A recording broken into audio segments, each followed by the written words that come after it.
Marhani. Thank you, Dr. Kadir and Dr. Hulia.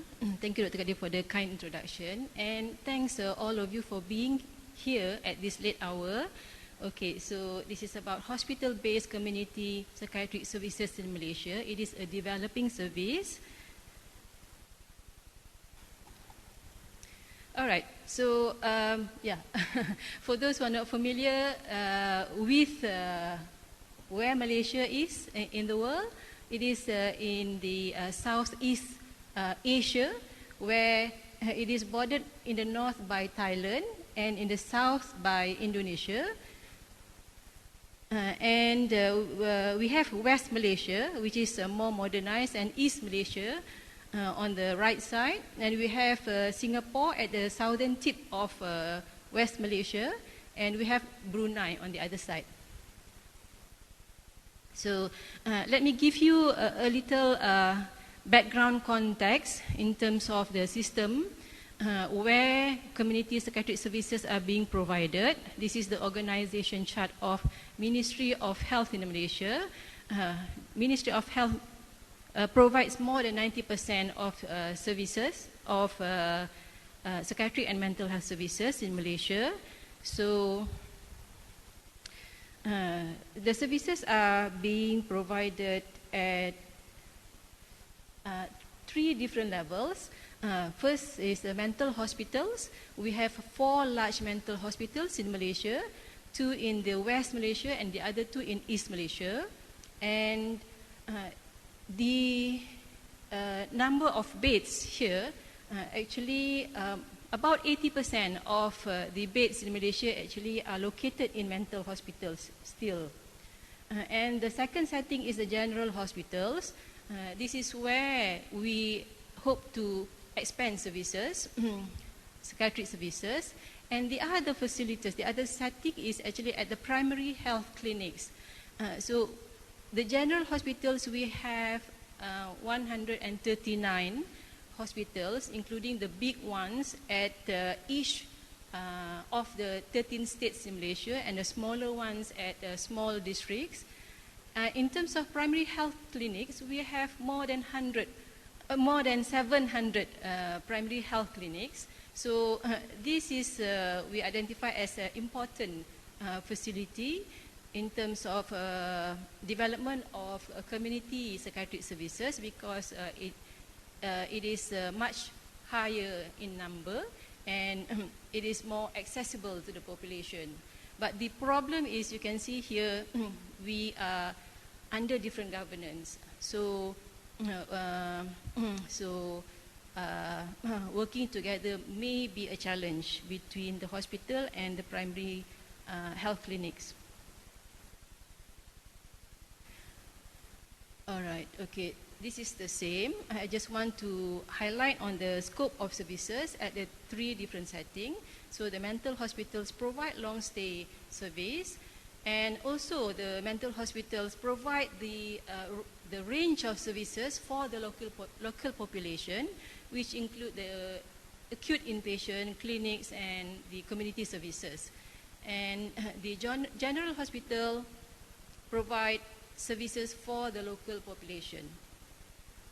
And the primary health centers provide mental health promotion activities, as well as early detection and treatment for common mental disorders.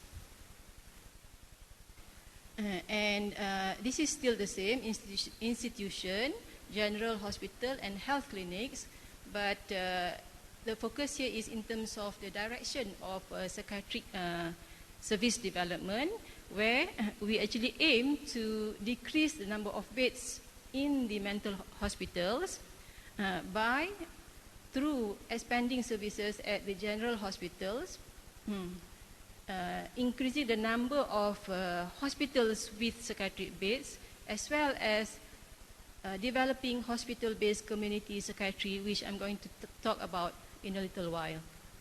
And also downsizing the mental institution by expanding services at the primary health care centers as well.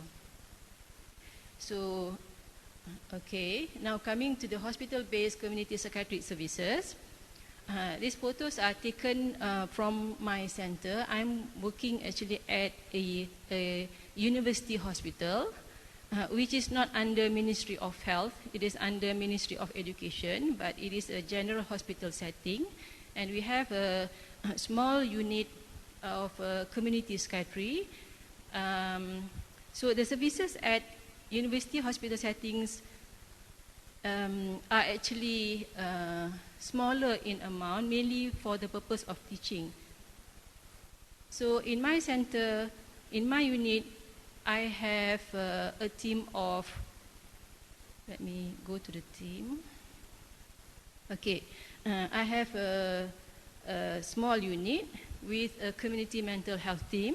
There are 5 psychiatric nurses in the team and 1 psychiatrist, that is myself.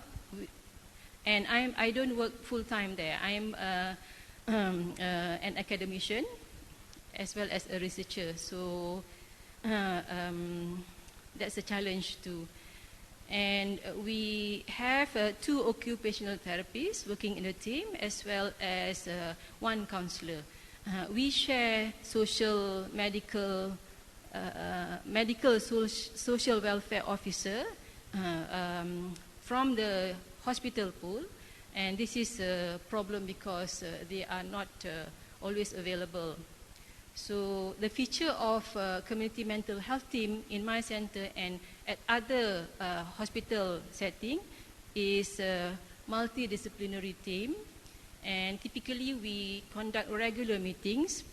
At Dr. Kadi's center, he conducts a meeting every morning, every day, but at my center, I only conduct meeting once a week, but my team meets every morning before they do their work.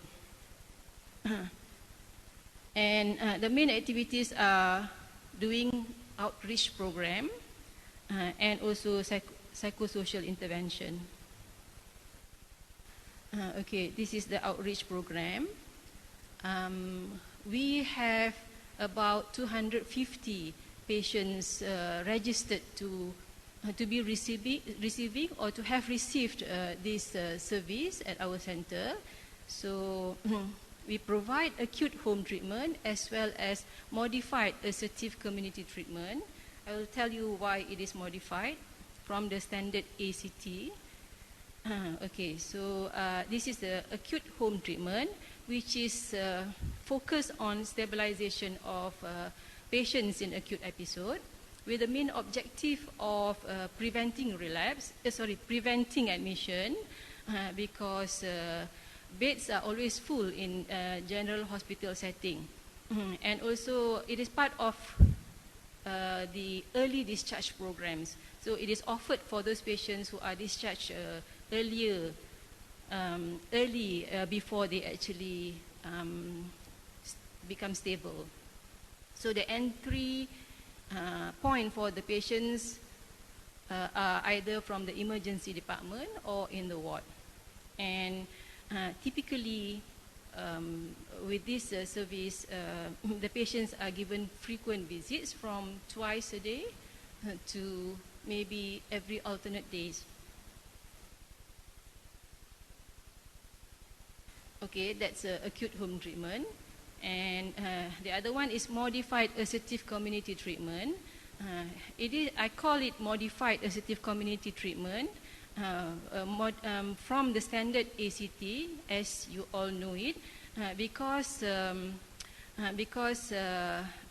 this is under-resourced treatment where the staff to patient ratio can be much higher than the standard one. And we don't actually offer this service after office hours. So this service offer activities on symptom and medication management, promotion of physical health, rehabilitation at home, which include facilitating or helping the patients to get to work and maintain work, and also work on their entitlements.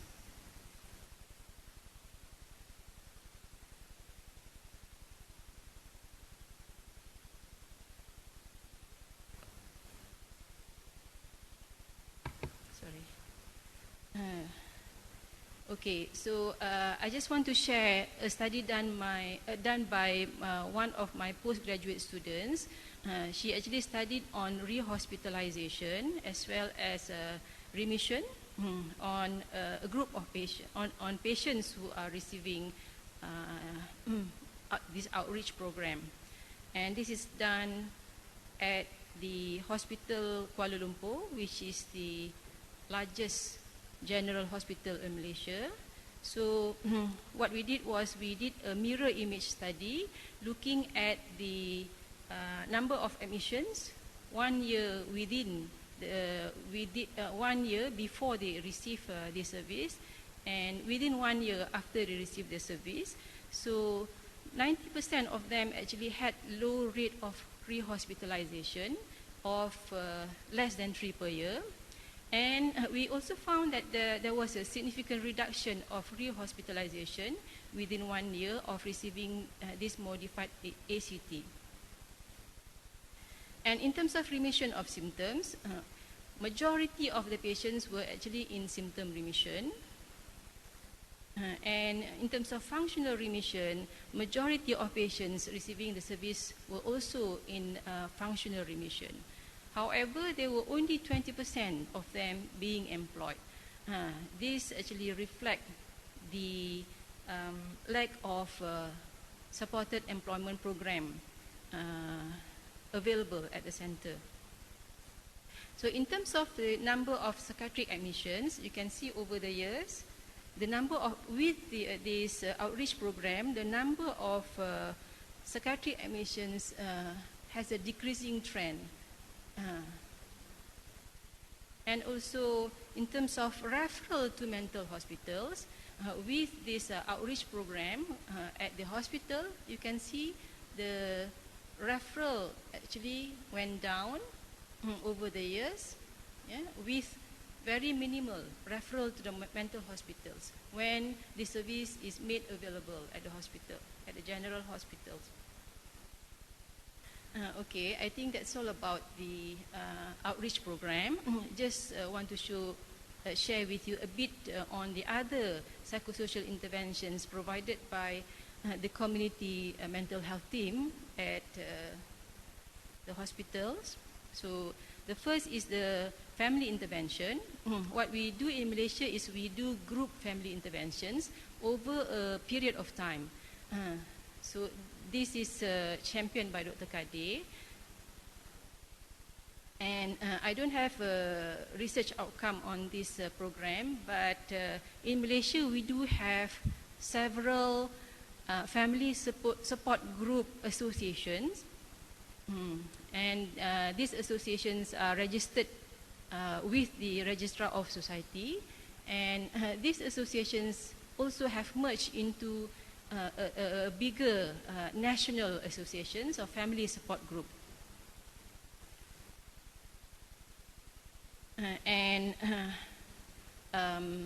The families, some families have gone actually to the stage of doing advocacy,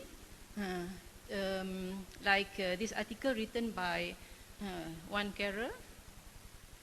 Okay, now going to supported employment, which is a new service.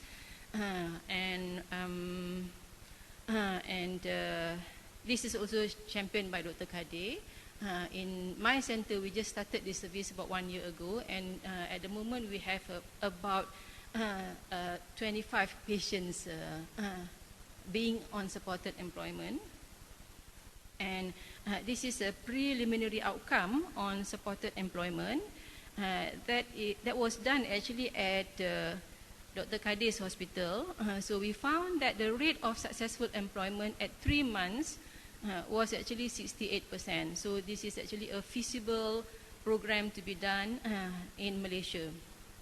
And we also found that the significant predictors to successful employment were actually good past history of working and getting a preferred job.